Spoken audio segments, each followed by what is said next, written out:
Walking these halls, I realized that the United Nations was not built from harmony.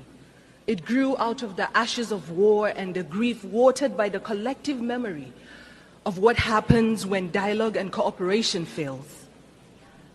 Its foundation is not peace achieved, but peace pursued, fragile, imperfect, necessary, not just worth fighting for, but requiring a fight. And today, 80 years on, we gather to honor what has been achieved.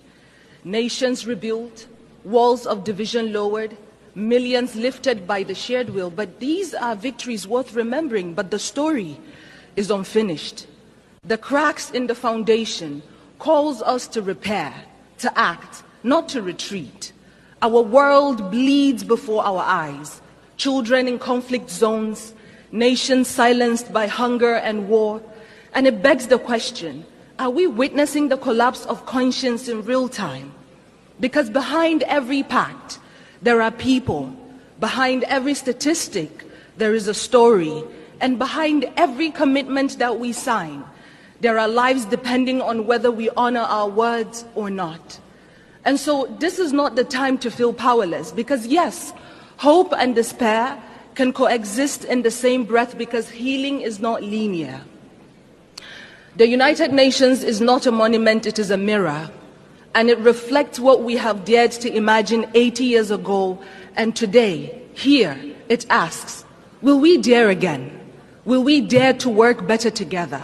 Because if the past proves that we can build peace from ashes, then the present demands that we build it again, louder, braver, together. I speak as a global peace advocate, not because peace is easy, but because silence is complicity, and so I will not be silent. You know, I used to think that peace was a place, a final destination we arrive at after all wars have ended. But I have come to understand that peace is not a line that we cross. It is a choice that we make over and over and over again, especially when it is the hardest, especially when it feels far away.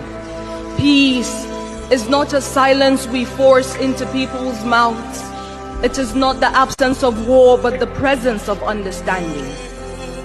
Peace is a child learning to sleep again without flinching at the wind. It is a mother not having to choose between bread and dignity. It is a father not having to swallow his voice to feel like a man. Peace is messy, like forgiveness.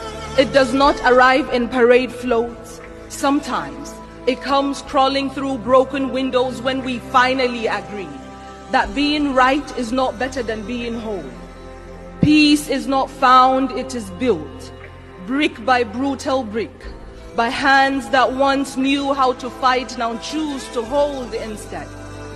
There was a time when we measured strength by how long we could hold a grudge. But today, let us measure strength by how long we could hold space for someone else's truth. Because there was a me and a you before there was ever an us. And if us is broken, then peace is what lets us lay down the shards without aiming at each other's throats. Peace is the poem you write after the war in your chest has finally run out of ink. It is the moment you return to your body and find yourself still standing. Peace is not easy. And so let us not forget the ones who have carried peace quietly through the fire. The women whose hands mend what war has torn, who rebuild homes from memory, raise children between checkpoints, hold their families like nations. Because peace has always known the name of a woman, carried through the way that she chooses courage over collapse again and again.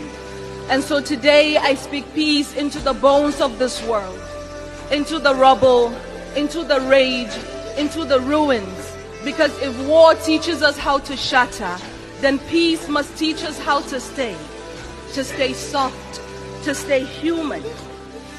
And perhaps what makes us human is not that we always succeed in peace, but that we dare again and again to seek it, refusing to let our brokenness be the end of our story.